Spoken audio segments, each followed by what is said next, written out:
Ini yang saya ingin titik beratkan. Banyak orang tidak paham sehingga mereka tidak mengamalkan.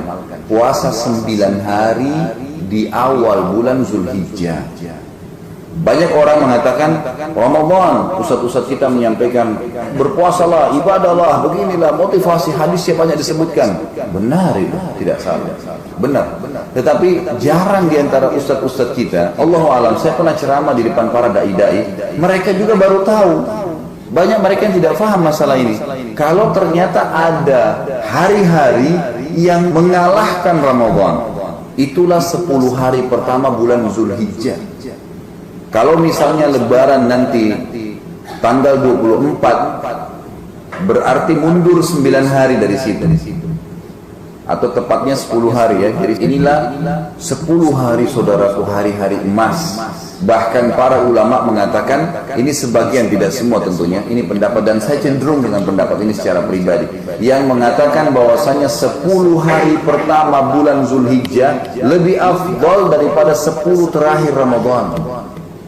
Bayangkan kalimat ini luar biasa. Kok bisa?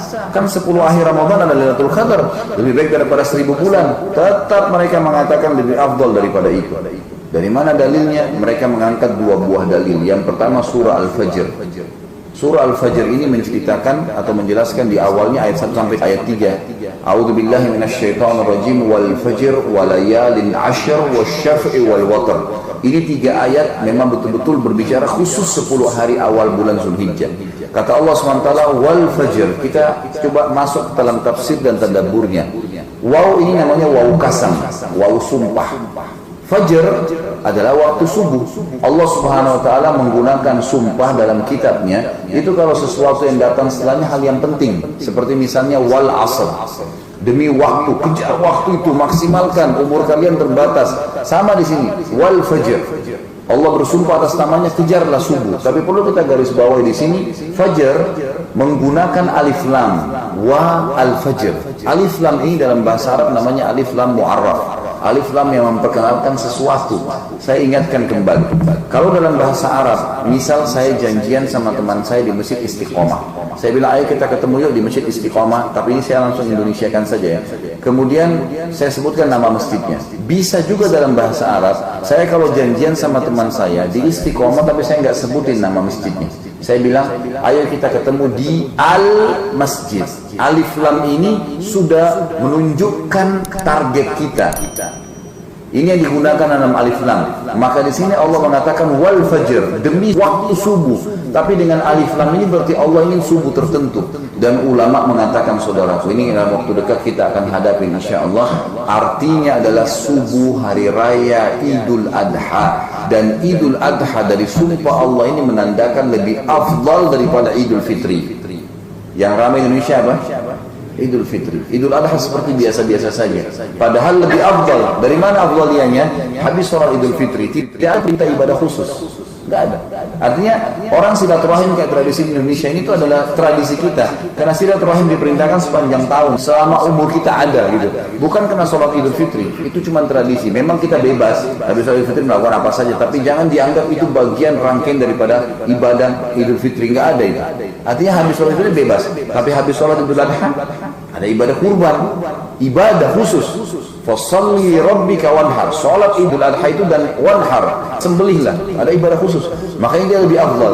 Lalu Allah mengatakan garis bawahi ayat keduanya, ayat yang mulia, walayalin ashr. Waw ini, saudaraku, namanya waw ataf dalam bahasa Arab. Ataf ini fungsinya menyambung hukum ayat pertama ke ayat kedua. Jadi sumpah Allah di ayat pertama berlaku di ayat yang kedua. Allah mengatakan dan juga layal jamak daripada laila yang berarti malam-malam, ashr 10. Artinya begini, Allah bersumpah demi subuh Idul Adha, kejar sholat subuhnya, kejar sholat idnya, kejar kurbannya, dan kejar juga ibadah sholat malamnya di 10 malam sebelum subuh itu. Dari sini sebagian ulama mengatakan, yang saya katakan tadi, dengan adanya sumpah Allah menyuruh kita mengejar 10 malam berturut-turut di awal Zulhijjah, menandakan lebih afdal daripada 10 terakhir Ramadan. Kok bisa? Tetap aja pertanyaan 10 akhir Ramadan adalah Lailatul Qadar. Baik, kita coba tangkap dalilnya. 10 akhir Ramadan adalah Lailatul Qadar. Lailatul Qadar orang kalau beribadah lebih baik daripada 1000 bulan. atau sama dengan 83 tahun plus 4 bulan. Orang kalau katakan subhanallah pas Lailatul Qadar sama dengan mengucapkan subhanallah 83 tahun plus 4 bulan atau 1000 bulan. Besar sekali pahalanya. Orang sholat malam, orang sedekah, apa saja dia lakukan lebih baik daripada 1000 bulan. Bagaimana dengan 10 awal bulan Zulhijjah? Akan ada hadis Bukhari saya jelaskan, tapi saya lanjutkan dulu. Allah mengatakan dalam ayat ketiganya wasyaf'i wal watr, dan fokus lebih banyak lagi di tanggal 8 dan tanggal 9-nya. Baik. Dari mana dalilnya dia lebih baik daripada 10 akhir Ramadan, saudaraku? Tentu di sini bukan menganggap Ramadan itu tidak baik, enggak. Ini kita lihat afdaliyah, mana yang lebih baik lagi. Dalam hadis Bukhari kata Nabi SAW, "Ma min ayyamin al-amal salihu fihi ahabbu ila Allah min hadhil ayyam." Tidak ada hari-hari sepanjang tahun. Kata Nabi SAW, ini hadis Bukhari. Tidak ada hari-hari sepanjang tahun. Di sini kata ulama hadis termasuk Ramadan, di mana amal saleh kalau dikerjakan di dalamnya di hari-hari itu lebih Allah cintai. Maksudnya lebih besar pahalanya, lebih afdal dibandingkan amal-amal saleh walaupun sunnah yang dikerjakan di 10 awal bulan Zulhijjah. Ini hadis Nabi SAW. Banyak orang tidak paham hadis ini. Lalu kata para sahabat, ya Rasulullah, walal jihadu fi sabilillah.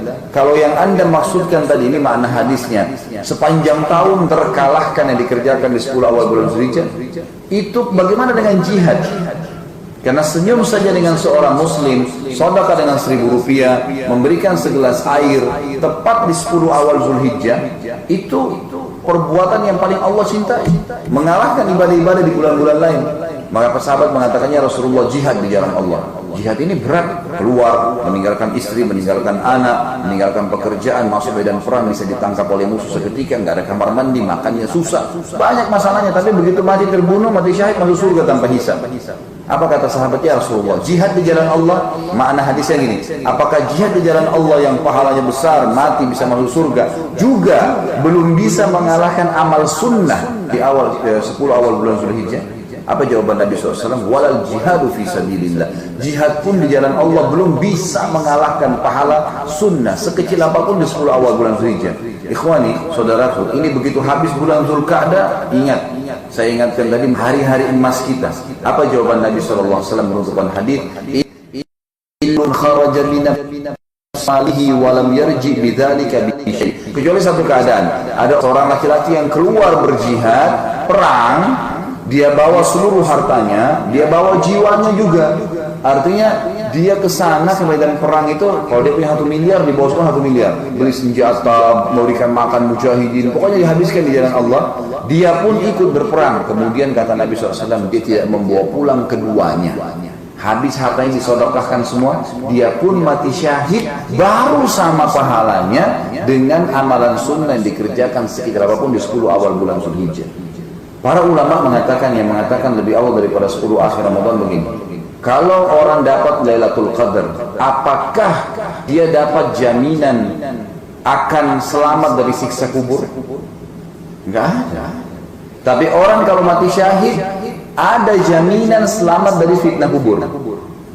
Orang kalau dapat Lailatul Qadar, kalau meninggal, jenazahnya masih dimandiin enggak? Masih dimandiin, dibersihin kotoran, dipakai kain kafan. Orang mati syahid itu sudah nggak dimandiin dengan baju itu, langsung masuk ke kuburan.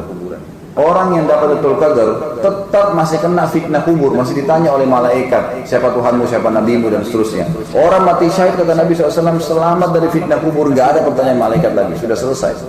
Orang yang dapat Lailatul Qadar belum ada jaminan dia bisa selamat dari hisab hari kiamat. Belum ada jaminan, masih bisa ditimbang amalnya, baik atau buruk, masih bisa masuk neraka walaupun dapat Lailatul Qadar. Tapi orang mati syahid dijamin, nggak ada lagi hisab, nggak ada timbangan amal, diampuni semua dosanya. Orang yang dapat Lailatul Qadar tetap belum ada jaminan bisa memberikan syafaat pertolongan keluarganya. Orang mati syahid bisa memberikan syafaat keluarganya. 70 orang, kamu ikut saya. Yang penting dia meninggal dalam keadaan muslim boleh ditunjuk. Bahkan ulama hadis mengatakan walaupun ahli maksiat, dia bisa tunjuk, kamu ikut sama saya. Asal dia muslim bisa selamat tuh, masuk surga tanpa hisab. Orang yang dapat Lailatul Qadar belum tentu bisa mendapatkan derajat tertinggi di surga. Orang mati syahid dapat Artinya kita beramal di 10 awal bulan Zulhijjah dengan amal sunnah sekecil apapun yang bisa menyamai hanya jihad, laki-laki pergi berperang bawa seluruh harta, dia pun mati syahid baru sama. Bayangin. Makanya di sini ulama bilang lebih afdal daripada 10 terakhir Ramadan. Dan saya bilang tadi saya cenderung dengan pendapat ini. Makanya kata para ulama, kita kembali ke bahasan kita, dianjurkan 9 hari puasa, tanggal 1 sampai tanggal 9-nya.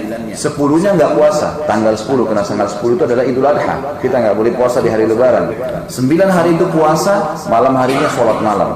Dan perlu kita ketahui, Lailatul Qadar yang mulia itu terjadi cuma 1 malam, di malam-malam ganjil. Di sini Allah mengatakan walayalin asyr, 10 malamnya itu semua kejar, bukan 1 malam, semuanya kejar, semuanya lebih afdal daripada jihad. Jangan sia-siakan. Maka kita janjikan puasa. Kalau Anda bisa puasa 9 hari, alhamdulillah. Kalau tidak bisa, maka tentunya kita boleh puasa berapa hari saja. Kalau juga tidak bisa, maka minimal jangan kehilangan tanggal 9-nya, yang dikenal dengan hari Arafah. Dalam hadis Bukhari dikatakan, waktu ditanya Nabi SAW tentang puasa hari Arafah, beliau mengatakan yukaffiru sanatal madhi wal baqiyah. 1 hari puasa itu, hari Arafah, bisa mengampuni dosa-dosa setahun yang lalu dan setahun yang akan datang. Belum dikerjakan sudah diampuni. Itu luar biasa. Dan ini dilakukan bagi orang yang tidak haji. Jadi kalau ada yang dengar acara kita ini, dia mau haji, maka nanti di hari Arafah Anda nggak boleh puasa. Tapi kalau misalnya Anda tidak haji, maka di sini anjurkan puasa. Karena Nabi SAW dalam hadis Bukhari dikatakan waktu haji tidak berpuasa di hari Arafah dan tidak menganjurkan jemaah haji untuk puasa. Tapi beliau motivasi masyarakat Mekah yang tidak ikut haji waktu itu untuk puasa. Sebagian ulama mengatakan ini untuk mendapatkan fadilahnya atau berkahnya hari Arafah.